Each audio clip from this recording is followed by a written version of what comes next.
Bom, para a gente começar a estudar um pouco sobre circuitos elétricos, seria interessante a gente falar um pouco sobre resistores e lei de Ohm, para a gente dar continuidade, certo? É o seguinte, imagine que eu tenho aqui uma bateria, tá? E eu ligo nessa bateria um resistor, tá? Um resistor é qualquer equipamento que de certa forma, ele vai, entre aspas, resistir à passagem de corrente elétrica, tá? A gente vai dar uma definição mais formal futuramente, mas por enquanto pensa isso. Então tá aqui uma bateria, ó, aqui tá o polo positivo, polo negativo, e aí você tem um movimento das cargas elétricas, ou seja, o movimento da corrente elétrica, tá? A gente representa esse circuito aqui por esse diagramazinho aqui, ó, tá? Aqui são os polos da bateria, o maior sempre é o polo positivo, aí pelo sentido convencional da corrente elétrica, a gente diz que as cargas elas se movem aqui, né? Nesse sentido aqui, horário, né? E aí, ó, imagine que eu pego aqui dois resistores, tá? Vou pegar dois resistores com materiais diferentes e eu quero ver qual é a relação entre a tensão da bateria e a corrente que vai passar por por essa por essa por esse resistor, tá? Então eu vou aqui representar o diagrama, vou fazer o seguinte, ó. Então imagine que eu tenho aqui esse circuito elétrico, eu vou redesenhar aqui, aí eu vou fazer o seguinte, ó. Então tá aqui o circuito elétrico, polo positivo, polo negativo, e aí, ó, eu vou colocar aqui.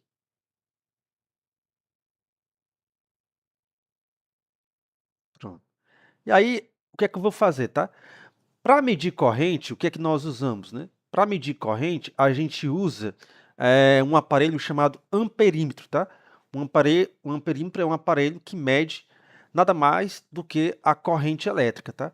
E aí, o amperímetro ele tem que satisfazer algumas condições, obviamente, né?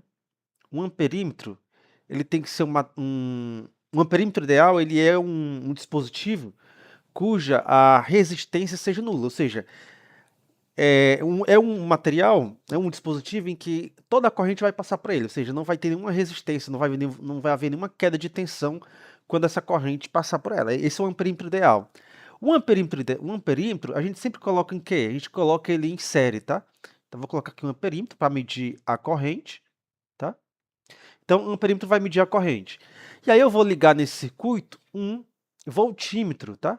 Um voltímetro ele vai ter que ser ligado em paralelo. Então voltímetro. E o voltímetro ele vai medir o quê? A queda de tensão quando a corrente passar pelo resistor, tá? Posso representar assim também, ó. Então tá aqui, ó, para indicar que o meu amperímetro é ideal. E aqui, ó, colocar essa seta aqui para indicar que o meu voltímetro é ideal também, tá? Pronto, então tá aqui a representação do circuito. Aí liguei um amperímetro para saber qual é a intensidade da corrente, liguei um voltímetro para ver qual é a queda de tensão aqui que vai ter no resistor. E aí, ó, ao ligar para um certo material, ao ligar uma bateria de 10 volts, isso me gerou uma corrente de 2 amperes. Ao ligar uma bateria de 20 volts, isso me gerou uma corrente de 4 amperes. Troquei a bateria, coloquei agora uma bateria de 30 volts. Isso me resultou numa corrente de 6 amperes.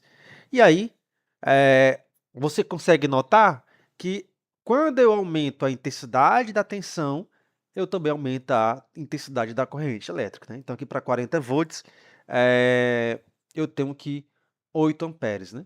Ou seja, o que é que eu observo aqui? Que a razão entre a tensão, que é U, e a corrente, que é I, ela permanece constante. Aí, ó, isso para um material X qualquer, tá? Então pego um resistor, eh, de um material qualquer. Aí eu vejo essa relação aqui. Aí eu vou trocar o resistor, vou trocar agora esse resistor é feito de um outro material. Aí eu ligo as mesmas baterias, tá? Aí eu ligo uma bateria de 10 volts, e aí me gera uma corrente de 1 ampere. Aí ligo a uma bateria de 20 volts, me gera uma corrente de 2 amperes, e assim vai sucessivamente. E eu observo que uma relação, linear também é satisfeita. Então, se eu pego a razão entre a tensão e a corrente, eu vejo que eu mantenho uma constante de proporcionalidade, tá? Então, a lei de Ohm, então eu vou escrever aqui o que a lei de Ohm vai nos dizer, tá? Então, pela lei de Ohm, então lei de Ohm. Então, ó, há formas diferentes de você enunciar a lei de Ohm, tá? Eu vou enunciar da seguinte forma: se eu tiver um material, tá? Um material constante, a temperatura constante, a sua resistência elétrica vai ser constante, tá? Então, ó, é uma forma de eu definir. Então, para alguns materiais, a temperatura constante, a resistência elétrica é definida pela razão entre a tensão e a corrente. Então, para alguns materiais, a temperatura constante, a resistência elétrica é definida pela razão entre a tensão e a corrente, tá? Deixa eu ajeitar aqui. Bom, tem outra forma de você enunciar, né? Tem uma outra forma de você enunciar essa lei de Ohm, tá? Você pode enunciar o seguinte, ó. Para um resistor ôhmico, a corrente elétrica que passa por um circuito é diretamente proporcional à tensão aplicada. Então, quanto maior for a tensão, maior a corrente elétrica. E a constante de proporcionalidade é justamente a resistência elétrica, tá? Então, ó, você pode escrever ou a tensão é igual à resistência elétrica vezes I. Ou seja, a tensão elétrica a corrente elétrica é diretamente proporcional à tensão aplicada e inversamente proporcional à resistência elétrica, tá? Então, essa é uma forma de você definir também a lei de Ohm, tá? Pessoal, a gente vai ver que essa lei ela não é geral, tá? Existem alguns materiais que não satisfazem essa lei, tá? Os materiais que satisfazem a essa lei é conhecido como resistores ôhmicos, tá? Então, nos resistores ôhmicos, o que é que eu vou ter? Se eu pegar aqui e fizer um gráfico de tensão, que é medida em volts, né? Pela corrente elétrica, que é medida em amperes, o que é que eu devo ter, tá? Eu devo ter o seguinte, ó. O que eu vou ter é uma curva característica que é uma reta, tá? Que vai ser uma reta, ok? E aí, ó, se eu aplicar, se eu tiver uma corrente I1, isso aqui vai gerar uma tensão U, ou vice-versa, né? Para uma corrente I2, é aplicada uma tensão U2. Para uma tensão U3, isso aqui vai me gerar uma corrente I3, e por aí vai, tá? E aí, ó, o que é que eu vou ter? Essa curva característica vai fazer um ângulo θ em relação à horizontal aqui, né? E aí o que é que eu vou ter? Eu vou ter que, se o resistor é ôhmico, a razão U1 sobre I1 tem que ser igual a U2 sobre I2, que tem que ser igual a U3 sobre I3, e por aí vai, tá? UN sobre IN. Bom, se o resistor é ôhmico, tá? Essa razão aqui sempre vai ser numericamente igual à tangente desse ângulo θ, tá? Quando isso satisfeito, essa resistência, a resistência vai dada por isso aqui, esse resistor é dito resistor ôhmico, tá? Então, se o material ele obedecer essa relação aqui matemática, a gente diz que esse resistor é ôhmico. Pessoal, vamos olhar aqui, fazer primeiro uma análise dimensional, tá? Uma análise dimensional. Então, análise dimensional. Vamos lá. Quero saber qual é a dimensão da resistência elétrica, tá? Vamos lá. Primeiro vamos analisar, a gente sabe que a resistência, por definição, é a razão entre a tensão e a corrente elétrica, né? Vamos analisar primeiro a dimensão de tensão, tá? A dimensão de tensão. Como a gente sabe, a tensão elétrica, por definição, é energia por unidade de carga, né? É energia potencial elétrica por unidade de carga. Vamos lá. Qual é a dimensão de energia? A gente vai ter que relembrar lá de Física 1, né? Física 1. Porque o que é energia? Energia é dada em Joule, né? Se a gente relembrar um pouco lá, por exemplo, o trabalho é uma forma de energia, né? O trabalho, como é que a gente define trabalho? Trabalho é força vezes deslocamento, né? Em geral. Aí a unidade de força é o quê? É Newton e D é em metros, né? Olhando a unidade, tá? A unidade de trabalho, e trabalho é energia, tá? É Newton vezes metro, ok? Vamos lá, vamos analisar então a unidade de trabalho, que como trabalho é energia, então é a mesma dimensão de trabalho, né? Energia e trabalho são a mesma coisa. Vamos lá, Newton.